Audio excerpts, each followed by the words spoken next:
The warrior was indignant. He was consumed by anger and a desire to crush the audacious young man who dared to resist the teacher's will for so long. The tentacles of Indu's hands tightly held the limbs of the hero, hindering him from moving freely, complicating his defense. The master ordered his follower to attack and tear the young man into small pieces. Whitmoon gathered his energy for the final blow, seemingly increasing in size for it. White Chun looked at his opponent in amazement. He had never encountered such invincibility before. Opening his mouth wide, Whitmoon roared like a hellish lion. The sound of his roar swept away all obstacles in its path. White Chun couldn't stand on his feet. The eardrums of the travelers almost burst, and they were at a considerable distance from the fighting. In mid-air, White Chun was caught by Indu's tentacles. The man wanted to contribute to the victory over the hero. The teacher transformed another powerful fist from energy and directed it towards his victim. The hero had no chance to evade the inevitable blow. The tentacle hands held him firmly. White Chun felt the full force of the blow. If before, he perceived that fist like a ghost, facing it head-on made him fully sense its reality. The young man had an invisible shield, but receiving such blows, he understood that he wouldn't last long. The travelers waited to see how the battle would end. Defeating such experts individually seemed impossible. The younger of the travelers asked if he could help White Chun, and both elders looked towards the young man. The elder asked if they had a reason to take the hero's side in this battle and assist him. The boy said no, but these people were criminals. They harmed the Blue Dragon squad. However, the old man tapped the boy's head and ordered him not to get distracted but to watch the fighters' movements.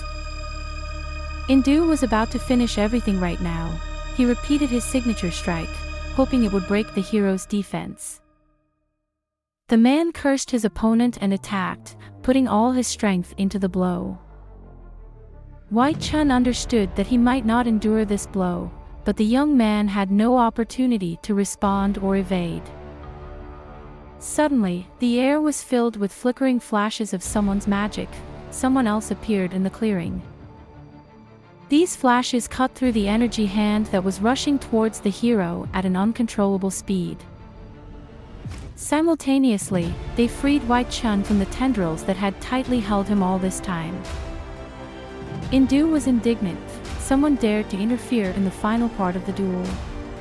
It wasn't easy for him to catch this young man for the first time, and the man understood that there might not be a second attempt. The disciple was also surprised by the sudden intruder in the fight. He, no less than his master, wanted to destroy White Chun. Whitmoon took a deep breath, and with all his might, roared throughout the surroundings, stunning everyone. This time, the monster's roar was so powerful that it not only affected humans but also damaged plants. From this cry, the bark of a tree began to crack, and the tree itself started to break into pieces. Princess Myongji of the Four Emperors clan leaped onto the clearing. Her presence here was unexpected for everyone. The old man in the hat recognized Myongji and was greatly surprised that she came to help White Chun. The girl stood opposite Indu, shielding the hero. The teacher immediately recognized the princess and was greatly surprised by her actions. White Chun was their enemy, and she was helping him. All Myongji said boiled down to the fact that the enemy of her enemy is her potential ally. The man laughed in the face of the princess. They had planned to kill her later, but since the girl had decided to stand up for the villagers herself, it was her choice. The girl smirked at the old man's words. She had no intention of losing, so she prepared to attack, drawing her weapon. Indu said that killing her was too easy, so he planned to capture Myongji and sell her into slavery. Princesses were good merchandise these days. These words angered the girl. She remembered how recently the villains favored by Indu had kidnapped her little niece from the palace. The man tried to grab the princess with his enormous energy hand, but she skillfully dodged it. In a leap, she dealt several blows to Indu, cutting his weapon into small pieces. Now, the energy equivalent of the man's hand had only 4 fingers and was almost useless. However, the teacher was cunning and managed even with the remnants of his hand to deliver a powerful blow to the princess. The girl fell to the ground, unable to stand, and Wit Moon rushed at her from above. The monster swung, preparing to strike his opponent, but Myong-ji's reaction was lightning fast. She skillfully leaped away from where the opponent was headed, and his strike shook the ground, raising pillars of dust. Wit Moon compared the girl to a villager who ran from him across the battlefield but couldn't escape. The same fate awaited the princess. Opening his mouth wider, the man roared so loudly that rocks crumbled from the nearby mountains. This sound stunned the girl. She lost her orientation in space and dropped her sword. Myong-ji was flying, propelled by the vibrations of the sound directed at her. But someone's hand suddenly helped her find support and not fall. It was unexpected. Behind the princess stood the hero. He caught and held her during the fall, placing her back on her feet. The girl couldn't hold herself and fell to her knees, spitting blood. Her body couldn't withstand such a deafening scream, and some vessels burst. Turning around, Myong-ji saw Wei Chun. It surprised her a bit, but she was also pleased. She was grateful to the man for saving her niece. The hero took out medicine so that the girl could quickly heal the injuries she received. It was dangerous to fight even with minor wounds. He gave the princess a green ball, the same one his wife had eaten once. When the girl took the medicine, he sternly ordered her not only to take it but also to leave the clearing immediately.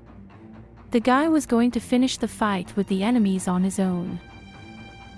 Observing this scene, Indu sneered at the hero, calling his talk empty because the teacher didn't intend to let any of them go. He transformed 2 long energy hands and reached for his opponents. The old man was sure that Wei Chun wouldn't be able to handle him twice. He had already lost once, so there was a chance. Wit Moon saw how much strength his teacher needed to create such powerful energy. It wouldn't last long, so he needed to attack quickly. The monster gathered his strength, his cheeks filled with air, and streams of energy swirled around him. He had a menacing appearance. Suddenly, the sounds of battle were disrupted by a furious roar, several times more powerful than before. Wit Moon put much more chi into this trick. But his roar didn't become an obstacle for the attack that Wei Chun was about to make. The iron ball flew straight at the target. The monster was engrossed in his attack and relied too much on the power of the sound waves of the roar. Therefore, his fate was predetermined. Indu had no more disciples. The master was astonished as he watched his last disciple lose the battle. He couldn't believe that this man was so powerful that he dealt with all of them. The onlookers, watching the course of the battle, were surprised that the hero could use the hand that Black Moon's ice had paralyzed. They were curious whether it had recovered so quickly or if there was some secret. The princess observed with astonishment as one of the 6 strongest warriors of her elder brother was defeated. She looked at her palm and thought that perhaps all this was thanks to the miraculous pill. Meanwhile, Indu was torn apart by rage and resentment. The man couldn't accept defeat and the destruction of his followers. Wei Chun didn't hesitate. He simply decided that it was time to send the teacher where his disciples were now and swung to deliver the final blow. Thank you for watching. Don't forget to like, subscribe, and leave comments to help the new video come out as soon as possible. Have a great day.